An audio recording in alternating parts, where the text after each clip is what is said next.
So guys, papunta tayo ngayon kay Emma. Ayan, sundo lang tayo kasi alam niya na paghapon sinusundo natin siya. What? Kaya mo lang. Come na. Lagay lang natin si Zion sa kanyang car seat. Come on, dito. Oo, kaya mo na. Come on. Alright guys, so ngayon pupunta tayo kay Emma.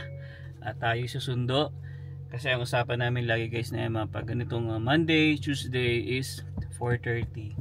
So sunduin lang muna natin siya. Then ayun, nag-crave ang ating asawa at sabi niya gusto niya raw maghalo-halo sa Seafood City. So ngayon guys, samahan niyo kami papunta sa Seafood City at ingitin namin kayo sa halo-halo. Di joke lang. Ayan. So ayan, nag-crave lang si Emma. Gusto niya raw kumain ng halo-halo, fishball, kikiam, yung mga ganyan. Actually, meron din kaming kikiam at saka fishball. Pero, syempre, iba yung sauce doon at saka yung lasa ng kikiam. Kaya, ayan. So, samahan nyo kami guys. And, pakita namin sa inyo kung ano yung mga pwede nating makain ngayon sa Seafood City. Alright? So, let's go! Dito na tayo sa work ni Emma. Ayan. Pero, hindi pa siya lumalabas. Baka busy pa. Ayan. So yun guys, no, if ever na yan nakaranas kayo ng accident, so pwede kayo mag-claim guys. Punta lang kayo dito sa may Zivoblo. Ayan, katapat ito ng Calgary's Farmers Market. Ito yun, nandito yung Farmers Market. Ayan. So southeast na guys, no, actually marami atang Farmers Market. So I'm not sure, no, pero dito to sa may heritage banda. Ayan. So, yun nga, pag may mga accident guys, nabangga kayo, nadulas kayo, yan, pwede kayong lumapit kila Emma guys. Zivoblo, hanapin nyo lang. Then, may mga details naman dyan kung saan nyo sila pwedeng kontakin. So, yan, try nyo guys, no, baka sakaling makaklaim din kayo. Ayan. So, anyway, and wait lang tayo kay Emma. Actually, ano pa lang naman, 4:27, 4:30 pa yung labas niya. So, may 3 minutes pa tayo para maghintay. Ayan, then si Zion nakatulog na. Hindi kasi natulog tong maghapon kaya pag mga ganitong oras, pag yung susunduin ko si Emma, nakakatulog siya. Ayan, so yun nga, after na to, punta kami ng Seafood City. Ito na pala si Emma. Ayan siya. Yan. Malayo pala, nakasmile na. Parang masayang-masaya siya pag nakikita niya ako. Why? Ayan. So, kamusta? Sabi ko kasi, sabi ko, malayo pala nakasmile ka na. Parang sabik na sabik mo ako makita. Grabe ka naman. That's fake news. Sa trabaho? Okay naman. Halo-halo time tayo ngayon. Oo nga nabanggit ko nga sa kanila. Sabi ko, inggitin natin sila. Yan kasi nga, naalala ko nung nag-Seafood City kami last time. May promo ba? Oo, pag 2 PM to 6 PM, tas Monday to Friday, $5 na lang, $10 yun, so 50 off. But, tingnan natin, malay, hindi natin sure kung until now, pero, syempre moderate lang kasi syempre matamis yun, kaya ngayon lang ulit kami pupunta doon. Kaya nga nung sinabi sa akin kanina guys, sabi ko, okay naman, pwede naman, syempre medyo... Anong okay naman, pwede ba? Sabi mo, gusto ko yun. Yun nga, sabi ko gusto ko rin. Tsaka yung turon, gusto ko yung turon doon Baby, double na yun, double sugar na. Bira naman tayo mag sugar. Wait lang, ang minsan, seatbelt pala. Minsan, alam mo yun hanapin mo yung mga ganung klaseng pagkain.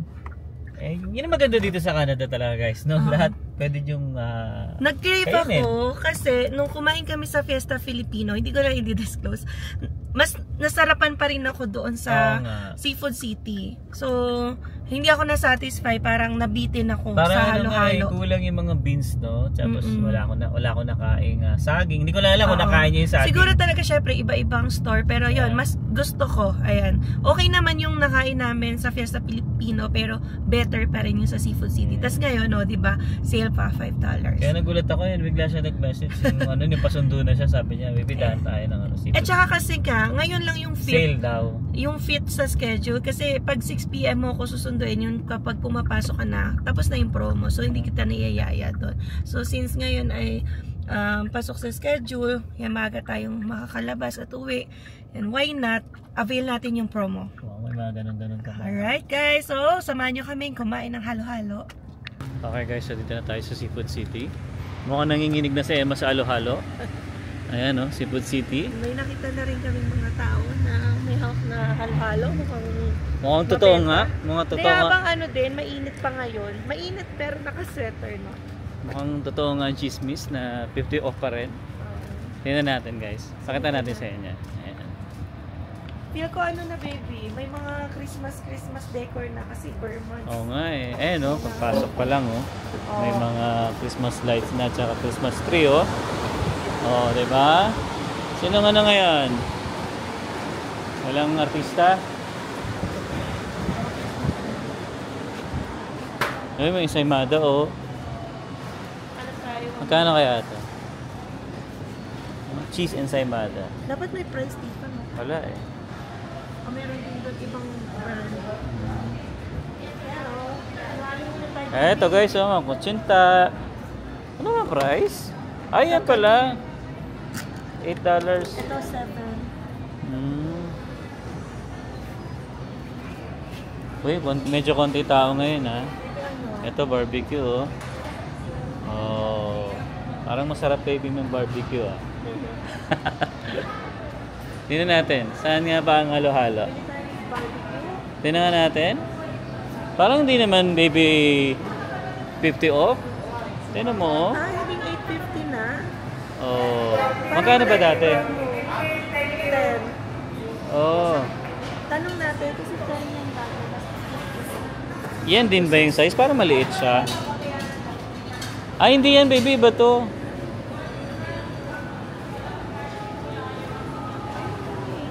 Saan? Halo-halo. Ganun pa rin yun. 950. So wala nga. Nasaan na yun? Wala na. Baka dati lang sale. Baka dati lang yung promo nila. So yun guys, bigo kami. Hindi siya 50 off. Ay, no, Monday to Friday. Tanong natin si ate. Kung totoo. Okay, yun. Hindi pala kami nabigo. So dalawa tag-isa tayo ah. Tapos ano, turon. Isa na. Gusto mo ng ano, siomay, mga gano'n. Kikian, kwek-kwek. No, may ano ako sa bahay. Okay. Dalawa po. Ayun oh. Ito na yung halo-halo. Totoo nga yung chismis. Hanggang September, ilan daw? 21. Yan o, kompleto o. Dapat pag winter no, doon sila sale. Kasi malamig. Wow, Bakas pareho lang ate yan. Kasi yan ba yung amin o yan? Bakit? Bakala ko na doble. Swerte mo naman kung doble. Meron din sila mga ano dito guys, so banana Q, turon, ano to? Sarap. Hindi mo mamimiss yung mga pagkain ng Pilipinas talaga. Oh, dito may piato sila oh. Mahal, $3.99. Clover, $2.29. Ayan na po. Grabe. Sarap Ayan po. na. Ito sila chef, kitang-kita niyang sarap. Hawakan mo. Sige, ako na nga. Hapay upuan. Okay na tayo dito, ha? Hindi ka na magdadagdag? Oh. Ano yung kutsara ko? Oh. Is Siyempre, yung turo natin. Hindi mawawala yan. napabili dahil 50 off. At least hanggang September, ano pa sila? So, next week ulit. Oo. Sulitin $5. Ibig sabihin guys, no? Kung yung na regular na bumibili ka, yung presyo namin ng $10, isa lang. So ngayon, dalawa. Kaya tag-isa kami na Emma. Diba? Tipid na. Okay. Okay, cheers! Cheers, cheers. Yan.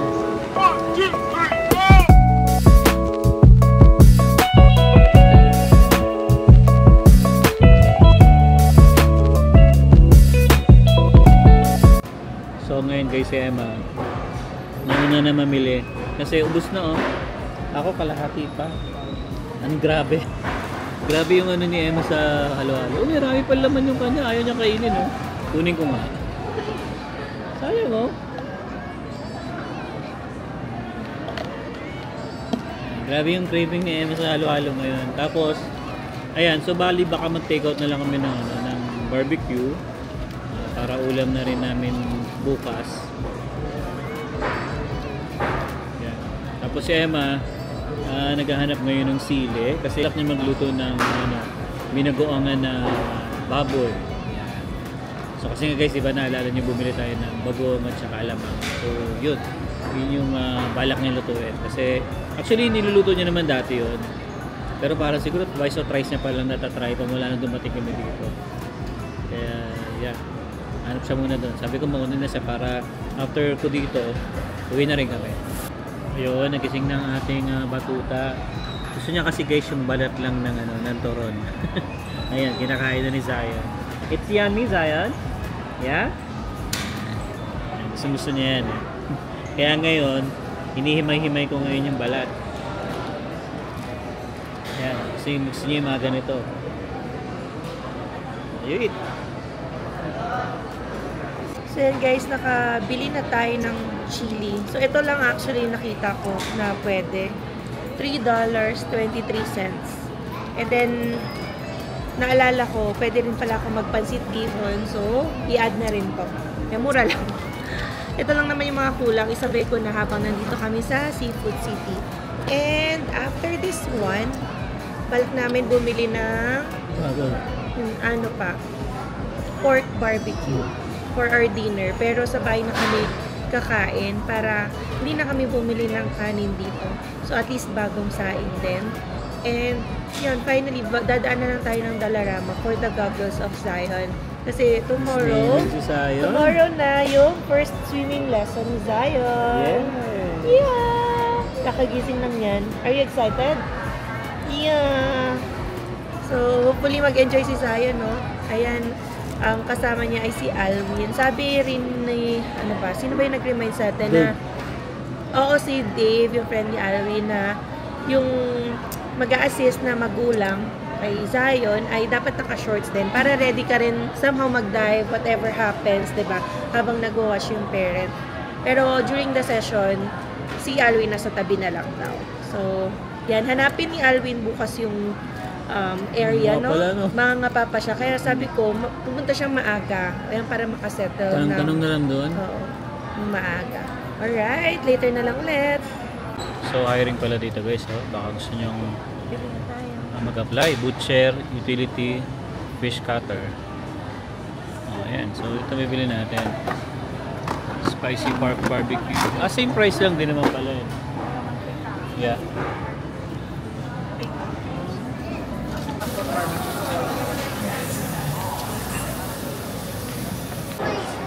So ito na guys, no? Pinapasok lang na may suka. Kasi yung suka, isa lang yung binigay sa amin. Per order daw. Natitipid na sila sa suka. So dapat pala, hindi pala pwede. Sabala ko sana, tag-dalawa. Hindi nga pala pwede. Ayan, so let's go home na. Punta na tayo sa Dollarama. Yes. Pero doon na tayo sa malapit sa atin. Alright? Christmas na dito guys, oh. Oh, di ba? Ayan. So mamaya pala, kukunin ko na yung Christmas tree dun sa basement. Then shoutout nga pala doon sa aking kaibigan na nagbigay ng Christmas tree. Ayan. So hindi ko na babanggitin ang pangalan. Basta alam niyo na kung sino ka. Ayan. Oh, ito. Daming gift sa'yo, no? Anong gift mo kay Daddy? I got no gift. No gift? Yeah. Why? Because that's yours. Wala kang money. I got Sabi ko, anong gift niya kay Daddy? Wala daw, sabi niya. Wala siyang money eh. Wala siyang money. Ayan. Wait. Oh, ayan na guys, oh. Christmas na dito sa Seafood City. Oh, September 8 pa lang ha. Yes. Ayan, so. Uwi na tayo at may dadaanan pa tayong goggles ni Zion. Ayan guys, habang tayo ay pauwi, since napakahaba ng biyahe natin, almost 30 minutes galing dito syempre sa Seafood City, pababa ng Southeast. So magkwentuhan muna tayo kasi meron na namang lumabas na news, well update lang naman to, regarding sa mas pinaigting nilang requirements for LAMIA applications ng mga employers. So, basically kasi, yung mga employers na gusto mag-hire ng foreign workers, yan, and hindi kasi sila makakita ng available permanent resident or Canadian citizen to fill in the position, yan, naghahanap sila ng temporary foreign workers. Pero, as a requirement ng Government of Canada, bago ka makapag-hire ng temporary foreign workers, dapat meron kang approved LMIA or yung tinatawag nating LAMIA. So, LMIA stands for Labor Market Impact Assessment. So, papaigtingin lang nila yung requirements sa side ng employer. Kasi bago maaprubahan ang LAMIA, dadaan ito sa advertisement. So, more on yung posting or advertisement ng job position ay nasa 4 weeks. And then, ang bagong requirement nga na inilabas nila ngayon, September 8 lang, today ito, ay dapat gamitin na raw ng mga employers yung direct apply feature sa National Job Bank as part of your advertising requirements nila para makareceive ng positive LMIA. So, ibig sabihin, mas mapapadali na yung pag-apply ng mga interesadong aplikante sa isang job position, yan patungo sa employer, kasi i-click na lang nila yung direct apply, sisend na nila yung resume, yan, para makapag-apply for that position. Kasi dati, ang nangyayari, yun nga, although may job posting, yan, for purposes of complying sa LAMIA requirements, ang nangyayari kasi, para maka-apply yung isang aplikante, ay gagawa pa siya ng, for example, account doon sa portal ng employer, or kaya pupunta pa siya, ina-navigate niya pa yung website ng company. So ngayon, ayan, para din ma-monitor siguro nung Government of Canada through Job Bank yung mga applications, kailangan through direct apply na talaga. So, mandatory na yon sa lahat ng employers. So, kung may kakilala kayong employer na nag-a-apply for LMIA, so keep them posted sa ganitong update, kasi kapag hindi pag-comply yung employer, ay pwedeng ma-deny yung ina-apply na LMIA. So, bakit nga na naman may paghihigpit na nangyayari? Yan, another requirement for employers. So, hindi na pinapadali, di ba, yung pag-i-issue ng LMIA. So, may another step na naman na ibinibigay kay employer ngayon. So, syempre kasi under fire ngayon yung Temporary Foreign Worker Program, kasi may sinasabi dito sa news na yung mga LMIAs or yung pagkuha ng temporary foreign workers, minsan naaabuso or madalas naaabuso dahil yung mga employers pinapaboran talaga yung pag-hire ng temporary foreign workers dahil nga cheaper labor yon. So yung mga syempre galing sa ibang bansa, yung sa abroad, kumpara dito sa permanent residents na ng Canada or Canadian citizen, napapababa nila yung pwedeng ipasahod. So syempre bilang ano, 'di ba, business owner, gusto nila yung mas maraming profit para sa kanila. Syempre, mas maliit yung cost, kaya 'di ba, yun yung nagiging option. Mas pipiliin syempre nila yung, kumbaga yung, let's say sabihin natin minimum. Yes. Yun yung pipiliin nila. Kaysa kung mag-hire sila ng mas mataas, yun nga. Yan, syempre 'di ba, kunwari tayo galing Pinas, mataas na sa atin yung somehow minimum wage dito. Magkano na rin yan? Kasi kung nagko-convert tayo sa una, pero syempre when it comes to cost of living din talaga, maliit yun. Pero tayo, yung mga baguhan talaga, yung kumakagat sa ganyung like mas murang halaga. Pero kung ano baby, kung single ka lang, okay lang kahit yung minimum ka, pagkatapos magre-rent ka lang ng room. Tama. Kaya mo yun, kaya mo sustain yung ano mo. Nasa lifestyle din yan, kahit gaano kataas yung sahod mo din. Kung magastos ka at maluho ka, wala din yung mataas na sahod mo. Sabi nga nila, pag the more na malaki ang kinikita mo, malaki rin yung expenses mo. So nga pala, no, itong announcement na to ay effective immediately and mag-a-apply rin siya sa pending applications. So dapat meron ng direct apply feature yung mga postings ng employer para ma-issuehan sila ng positive LMIA. Grabe ano? So talagang pahigpit na ng pahigpit pagdating sa mga Lumia, no? At least naman, 'di ba? Parang positive rin to, isipin natin. At least maiiwasan yung mga employers na nagpo-post lang for the sake of compliance, pero yun pala meron na silang napili na empleyado, 'di ba? Yeah. So parang nawawala na yung hope ng yung iba na apply kasi taken na pala yung position. So ngayon dapat daw i-open, yan no. Hindi ko lang alam paano mangyari. Dapat daw i-open ng employer yung lahat na nag-apply through that direct apply feature. Kasi kailangan i-check kung sinasala mo ba talaga yung mga nag-apply or nagsisend ng resume, or baka forefront lang itong posting mo sa job bank. So at least 'di ba, magkakaroon ng patas na labanan yung mga gusto mag-apply in that position. Yeah. So yun guys, no, kung meron pa kaming mabalitaan na news update na feel natin makaka-apekto sa atin or sa iba pang mga kasamahan natin dito sa Canada, ayan, don't worry, i-share din namin yan sa inyo. And lahat naman ng i-share namin ay galing din sa balita na sa mga reputable sources. So yan, dina-download ko din yan, binabasa para ma-share through our channel. Yes. Alright, so yan, biyahe muna tayo again guys. Yan, dito na tayo sa Dollarama. Bibila lang natin ng goggles tong bulinggit natin na to. Pogi ba yan? Di naman eh. Di ka naman pogi. Pogi ba yan? Open, push. Push. Let's look for your goggles. Go, go, go. Where's your toys? Ayan, kapag gusto nyo magpadala sa Pilipinas, mga chocolate. Mars. KitKat. Ito naalala ko to. Pilipinas, diba? Meron tayo nun. Kasi tingnan nyo dito, puro pang Halloween. Diba? Mas ano talaga nila dito ang Halloween kaysa sa mga Christmas. Dami niya, no? Yan. Kaya ako guys, pag bumibili ng ganito, sa Goodwill, mura din doon. Pag mga ganito Halloween, Christmas, yan, maganda mamili doon. Pero ngayon kasi, bala ko talaga bilhin sa Goodwill ngayon yung pang Christmas light. Ayan. Pero pag na yan, pag after na ng Halloween, ayan, doon nila ilalabas yung mga Christmas lights nila.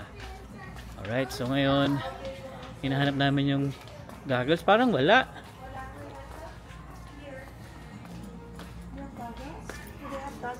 Wala ata. Shades to eh. Yeah, winners tayo. So winners tayo. Ayan, shoutout kay Kuya Jimboy. Ayan. Thank you, ate. Nahiya si ate. Yung asawa raw niya nanonood. Pero kilala niya tayo, nakakatuwa naman. So yun guys, wala rin pala dito sa winners. Sa sport check. Sa sport check na lang siguro. Ayan. Diyan lang talagpasan natin. Oo nga. Let's go. Tingin tayo ng kaya, clearance. I'll play those. Dito na tayo eh. Tingin muna tayo dito. Tingin lang tayo ng mga clearance. Meron pala kami dito guys nakita sa winners. Pero Pang adult. pang adult. Ito ba ata pang kids? Hindi ba pang kids to? Adult nga rin pala. Dito din adult. Walay. Ayun, nakakita na tayo guys ng goggles design for tomorrow. Hindi kasi naka-display na dahil nga out of season na, she's pa-fall na. Kaya yung guy na nag-assist sa amin, kinuha na lang yun sa loob. Tapos on sale pa. Yung $16, 9 na lang. 9 na lang. Okay na yan, at least nakahanap tayo. Kasi pumunta kami ng Dollarama, punta kami ng winners. Pero fear ko nga, baka hindi na rin naka-display sa kanila. Dito kasi may nag-assist. So, may nahanap siya sa likod na. Okay. Alright, so at least okay na. Ayan. Alright, so ayan, bayad na muna tayo, then uwi na rin tayo guys after na to. Alright, tatapos din ang ating errands for the day. At Yes, nakabili sir. na tayo ng goggles for Zion tomorrow.